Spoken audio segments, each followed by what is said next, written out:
a journalist who always has a little too much information.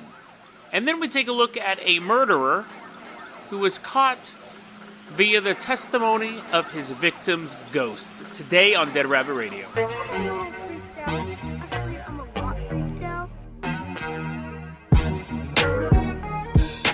Hey everyone, welcome back to another episode of Dead Rabbit Radio. I'm your host, Jason Carpenter. I'm having a great day. I hope you're having a great day too. It's getting cold. But there's no snow. I'll accept that compromise. I'll take cold as long as there's no snow involved. So nature, shake on it. I'm shaking hand with air, and technically air is nature. There we go. Deal. No more snow. You heard it here first, Dead Rabbit Radio. Gotta find my notes here. Oh, here we go. They're on my computer, where they always are. Okay, let's go ahead and take a look at our first story now. This one, we are going to Macedonia. Let's go ahead and hop in the Carpenter Copter, simply because I have no idea where Macedonia is. I think it's somewhere around Greece, but I don't know where that is either. Which, okay, Greece, I guess, is near Italy, because that's where Rome was. The Greeks were like islands, right? Like Mamma Mia. So we're first off, we're just going to fly around till we see a bunch of people singing and dancing to ABBA songs, and we're like, okay, there's Greece. And then we're going to keep heading east. East is the least. West is the best. Has anyone ever figured that out before? Did I just come up with the best slogan ever? East is the least. West is the best. And before I get accused of racism, you can also use it for high schools, like the East Side Wildcats and their rivals, the West Side Wildcats. But anyways, okay, East is the least. I've never heard that before. That's awesome. You heard that first again on Dead Rabbit Radio. We're going to Macedonia, the early 2000s, and there's a young reporter there named Vlado Taneski. Now, Vlado had been a journalist for 20 years, and he was really well known in the city. I mean, it wasn't like there weren't paparazzi chasing him. Technically, the paparazzi would just be the cameraman who worked for the newspaper walking by him on the way to work. Hey, Vlado. Vlado, what a name. Vlado. Anyways, I want to pick on this guy for that name. Vlado worked for the newspaper for about 20 years. He's very well connected. People knew who he was. He was a hard-hitting journalist. And a string of murders began happening in the city of Kikivo. We'll call it Kikivo. There's some weird little thing above the I, not the dot. It's like a little line, or maybe it's above the C, I don't know. But anyways, we're going to call it Kikivo. Sounds like a Snuggles character. It sounds like a Popple, I mean. It sounds like in 1980s, I want to hug Kikivo. Anyways, we're going to talk, so this city is called Kiki. It's not called Kikivo, but we're going to call it Kikivo. Vlado works in Kikivo in the early 2000s, because it kind of spans this time period. 64-year-old woman is, trigger warning, I guess I should say. 64-year-old woman is raped, beaten, and strangled. A horrible crime. Absolutely horrible crime. Everyone's like, but two guys are found guilty because they had previously been charged or found guilty of a previous murder. Two guys are found guilty of this. And Vlado goes to the trial. Vlado attends the trial and reports on it the whole time. So, a short time later, a 56-year-old woman, her body parts are found in various dumping sites, like garbage dumps. Everyone's like, oh my god. But the people who killed the other old chick, they're in jail, so this must just be something totally random. A short time after that, a 65-year-old woman raped and stabbed to death a bunch of times in the head. And at this point, Vlado starts calling for an investigation into a serial killer that he dubs the Kikivo Monster. And no one had thought it was a serial killer at this point. People thought the first one was the two dudes and these other two were completely unrelated, but Vlado was like, no. There's a serial killer on the loose of the streets of Kikivo, and everyone giggles. He's like, I know the name's stupid, just go with me. The mayor of Kikivo can't even keep a straight face. He's like, there is a murderer on the streets of Kikivo. We gotta figure out what's going on. The police start to think, this is kind of weird, because we didn't think there was a serial killer. This guy might be right. This journalist might be right. But the Vlado starts, like, talking trash about the police in the newspaper, saying they don't know what they're looking for. They don't know there's a serial killer. He also would go to the victims' families and ask them detailed questions about the victim. Now, both of those things are not suspicious in and of themselves. The media tends to kind of look down on law enforcement or organized government in whatever fashion. It's never good enough or it's outright corrupt. And I'm not saying either of those are true or false, but they tend to have a bias towards that. The idea of going to a victim's family and trying to figure out who the victim is, that's kind of what journalists do. So the cops are like, well, yeah, he's kind of asking, like, the questions are a little more detailed than you would think. But that's not what made the cops suspicious. What made the cops suspicious was that Vlado began reporting stuff in his articles that the police had not released to the public. Vlado was putting stuff in his articles that only the killer would know. So it wasn't just that he's like, oh, the place smelled like rotten eggs. And the cops are like, how did he know that? One of the lines that he put in one of his articles was this woman who had been strangled. It said, the body had been tied up with a piece of phone cable with which the woman had clearly been previously strangled. And the cops are like, how in the world would the reporter know that? We don't even think we knew that. We hadn't made that connection yet. And he reports that. So they go and they get a DNA sample from him. They say, hey, can we get a DNA sample from you? Now, he says yes, which is weird because he shouldn't have, because the DNA sample came back that he was the killer. He was in jail for a few days and he drowned himself in a bucket of water. And they show a photo of the bucket of water on the website. And he leaves a note that says, quote, I did not commit these murders, unquote. Was he framed by the police? Most likely not. Most likely not. It seems like it might be all coincidental information. I mean, circumstantial evidence that, he had like this. Like he's the one who named the serial killer. He's the one who connected the killings together in the first place. He knew details about the crimes. His DNA matched. Technically, you could say a lot of that stuff was, so maybe someone in the police was giving him that information to kind of set him up. But there's nothing really in his 20 years of writing that would suggest that someone would want to set him up. And I guess the murder stopped when he died. So it is funny, now that I think about it, I wonder what happened to those two guys who got convicted of that first woman's murder. Because, you know what, they're probably still in jail. Because again, he didn't confess to any of it. He never, got them, he never said, I did that. So he got the scoop of a lifetime. The bath of a death time. Oh, that was terrible. 2 people are still in prison for a crime he probably committed. Weird. Weird story. And it's almost something that you would see in a movie. And there have been movies about, not him in particular, but about a journalist or a painter. I've seen pictures about painters. I mean, I've seen movies about painters who are like, I need to have inspiration, so they start chopping people up. I think it's a pretty normal story about a guy who... Nightcrawler was kind of like that. A guy being pushed to the edge.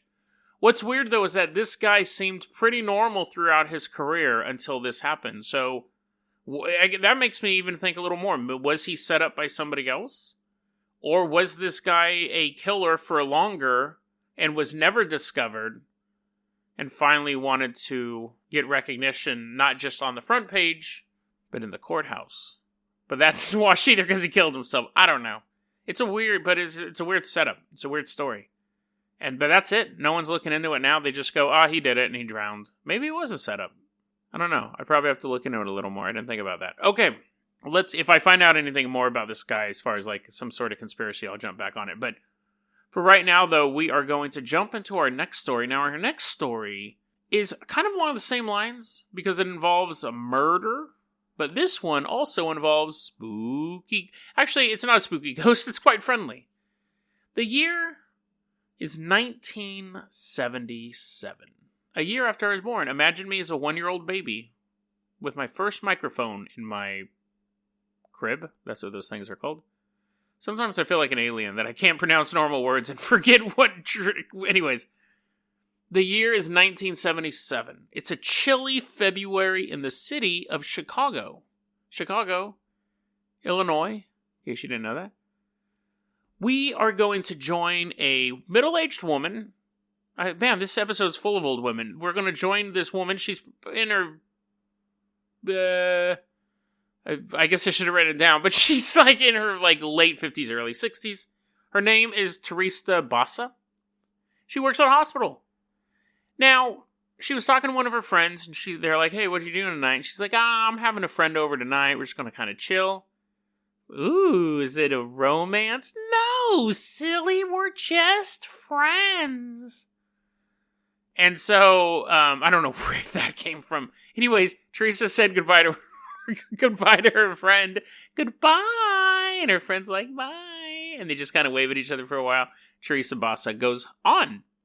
Later that night, it's not a flood or an explosion. Well, it's a fire in her apartment. Firefighters rush to the scene. Woo, woo, woo, woo. Pull out their hose. Okay, anyways, this episode's totally gone off the rails. Sweep left to right, aim for the base. I know how to put out a fire. That goes on for longer than it's supposed to. Put the fire out, and they're like, whew, we did our job. Us firemen fought another fire. And then they notice something weird in the burned out apartment. They're like, that's weird, that mattress looks kind of lumpy. They flip the mattress off, and there is a woman, a dead, naked woman. I think she was naked. That just might be my imagination. But anyways, this dead woman has a butcher knife plunged through her chest. And the firefighter goes, dun dun! And then they do the credit scene. And now we're back to Teresita was her name. I don't know if I pronounced it right earlier. This episode's totally gone. Teresita, knife in her chest. The police come. They're like, firefighters are all grossed out because there's this dead woman there. Police show up. They find a note among her apartment that didn't burn. Very cryptically, just says, get ticket for AS. Have no idea what that means. They think maybe it's for the ticket. So maybe it's for a concert. Maybe they're going to go see Alvin and Simon, but Theodore isn't going to be there. And the cops are like, no! The Chipmunks played last month. And he's like, oh, yeah. And Theodore was there. He's like, yeah. 2 months pass. Wait, no. Oh, Jesus Christ. February, March, April, May, June, July. 8 months pass. 8 months pass. And the detective who's working on the murder case of Teresita gets a phone call from Evanston Police Department, which is another nearby town in Illinois. And the Evanston police go, hey, you guys are working that Teresita murder, right? Yeah. Do you have any leads yet now? We just have a note. You haven't seen the Chipmunks lately, have you? And the other cop's like, well, I saw them when they were here a couple months ago. And he's like, yeah, but I mean, you haven't seen them around town. No. But what do you know about Alan Showry? And the lead homicide detective goes, I have not heard that name. Those initials seem very suspicious. Tell me more. And that's when the Evanston police goes, I can tell you more, but you're not going to believe me. What was going on? So what was going on is there was a woman in Evanston who used to work in the same hospital where Teresita worked, who she would be sitting at home with her husband. And I don't know if these two things connected, but both these women are Filipina. So I don't know if that's a connection. The articles kind of said, well, maybe, but I don't think so. Because otherwise, if this was the case, these people would be talking to each other all the time. They do talk to each other all the time. I mean, when they're dead. So this other woman would be sitting at home with her husband. And all of a sudden, she went into a trance. And she's like, I'm Teresita. I'm Teresita Basa, and I was murdered. I was murdered by Alan Showry. And she explained how she was killed through this other woman. She explained how she was killed. And she said that Alan stole her jewelry. And you will find him. And you'll find proof of it because my jewelry is there. And it kind of described the jewelry. Now we're going to get back to that in a second. Because that's kind of an important detail for the way the story develops. But at that point, the homicide detective was like, that's stupid. Like, that's the dumbest thing I've ever heard of, but I have nothing else to go off of. Alan Showry's initials and matched the note, and Alan Showry also worked at the same hospital as Teresita and this other woman, whose name I didn't write down. So the detective is like, well, we'll bring him in for questioning, because, we can do that. It may not be anything, but we'll go check it out. They go to Alan's house, and they say, hey, just want to ask you a couple questions. Okay. Now, as the cops are looking around, they see that Alan's girlfriend, live-in girlfriend, was wearing jewelry similar to the jewelry that was described by the ghost. So we'll put a pin in that for a second. The cops are like, that's weird. She seems to be wearing some sort of gold band on her finger with some sort of gem on it. And that's what the ghost said. She seems to be wearing a chain of some sort of metallic substance around her neck, just like the ghost predicted. But anyway, so the police start asking, that's not why he gets convicted, or that's not why he gets arrested, but the cops start talking to Alan, and they're like, did you ever go to Teresita's house? And Alan's like, no. Never been to Teresita's house, never been there. And as the investigation progressed, as the questions progressed, Alan eventually did admit, yes, he'd been to her house, but just to fix her television set. So at that point, the cops are like, now we know he's hiding something. He should have just said, yeah, I've been to her house once or twice. I went there to fix her television set, and that was it. And it's tragic what happened, and da-da-da-da-da. But once you lie and then get caught in the lie, now it's super, super suspicious. So they end up arresting him. Now, I don't know if they arrested him because he lied to them, or if they're like, they put in the arrest warrant, they're like, well, he lied to us, plus his wife was wearing vaguely described jewelry to us via a ghost. But anyways, they do arrest him. He goes to trial. Now, I think they probably had a little more evidence. I think he didn't have an alibi and stuff like that. I don't think just the ghost saying this, but he did go to trial. It was declared a hung jury. They couldn't come to a decision. And then before he could go back to trial, he pled guilty. He pled guilty and got he pled guilty to the murder, so he didn't get life. He got a reduced sentence, stuff like that. Because that way, the legend goes that in his cell, the ghost of Teresita showed up and was like, confess, get all of this off of your heart and everything will be better. Or that his lawyer was just like, you'll get a better plea deal. I think it was most likely the lawyer saying, if you plea out, you'll have at least a chance of getting out at some point. Now, there's two things to think about when we discuss this story. One is the jewelry thing. If the ghost just says, I was killed by this person, and the cops just went there and talked to him and he lied, that's a little weird coincidence. The jewelry, I mean, when you have jewelry stolen from you, you just can't go to the cops and say, yeah, someone stole my diamond ring. You need to give a pretty good description of it. Like, are there any inscriptions on it?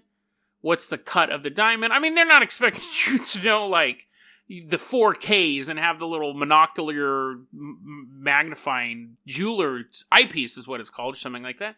They're not expecting you to know that, but you should know if it's like a diamond-shaped diamond or a square-cut diamond or something like that. You just can't go in and go, I lost a diamond ring. What'd the band look like? I don't know. It was a ring. Do you have any diamond rings sitting around? It's probably mine. You can't do that. You lose your phone, the first thing the person behind the counter is going to ask is, what brand? Now, I don't think that this ghost was describing it being like, she had a pearl necklace with 9 pearls, but one was slightly askew. It had a gold-silver band. Like, it never really gives us that information for what the jewelry looked like. It just seemed vague. I would assume, based on Teresita and the other woman's nationality, that it was probably traditional-esque jewelry. It wasn't like K-jeweler stuff. It wasn't stuff it was probably like more ornamental for that region of the planet. Philippines. But there was one article I read which was so funny because I had already read 2 articles about this. I always read the one to kind of take the notes and the other one to kind of back up what I'm looking at. Sometimes I'll look deeper into it. This was one of those ones because I was like, this is really like, I mean, they have court transcripts and stuff like that. Like, this really happened, but I was like, it's some weird stuff to it. Found a 3rd article and they were saying, oh yeah, the ghost not only said Alan Showery did it, and that he did it for robbery, but that he gave the jewelry to the wife. It described the jewelry. It even gave the cops the phone numbers and addresses of the people involved. And I was like, that's ridiculous. That 100% did not happen at all. Because, one, I didn't see it in any other article, and that information is so sensational you would definitely put it in there. And two, if the ghost knows where you live, why isn't it just trashing your place? Like, why doesn't it possess his girlfriend and strangle him? Or possess his girlfriend and jump out a window, and he's like, oh my god, my wife or my living girlfriend jumped out the window, and I just gave her all that new jewelry, and he's taking it off. Like, and that's the thing. This story's weird enough, you don't have to be super sensational about it. I just thought that was a weird way to kind of go about it. Like, I always say, don't lie to me. I'm reading this stuff to be entertained and to be kind of like, woo, intrigued and creeped out and stuff like that. Don't make stuff up. You should be like me and just get your facts wrong, because that's totally okay. Do you think that it would stand up in court that a ghost could testify against somebody? Before this case, I would think no. It was a hung jury. It didn't really work. It's not like they could bring her on. They didn't have the other woman at the trial, like channeling her for the testimony. But as a juror, if you were sitting on that trial and you found out through discovery, like the defense lawyer saying that the only reason why they focused on this guy is because a woman says she was possessed by a ghost and named him, that's why they went to his apartment in the first place? Forget the fact that they worked together. Forget the fact that he'd been to her apartment before. The only reason why he came up on their radar was because a ghost possessed a woman and told that woman's husband. Would you believe that evidence? That's an interesting question. Because you could say, well, I don't believe that, but I believe these other pieces of evidence against them, these other circumstantial pieces of evidence. But if the way they got that evidence was from the ghost story, I don't know what to believe. It's interesting. It's an interesting debate. You have to wonder if this happens not more often than not, but if this has happened other times and the cops just don't talk about it.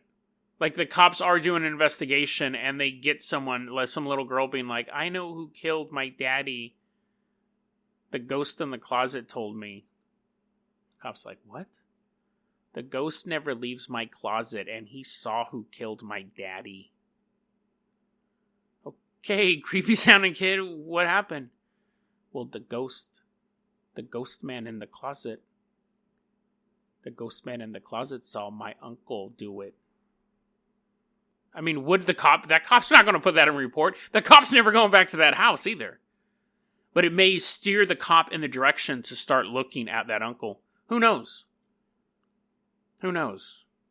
Either way, it's creepy to think that this guy thought he got away with it, but for some reason or somehow his victim's ghost possessed someone else and ended up pointing the finger at him from beyond the grave. DeadRabbitRadio@gmail.com is going to be our email address. You can also hit us up at Facebook.com/DeadRabbitRadio. Twitter is @JasonO'Carpenter. Dead Rabbit Radio is the daily paranormal conspiracy and true crime podcast. You don't have to listen to it every day, but I'm glad you listened to it today. Have a great one, guys.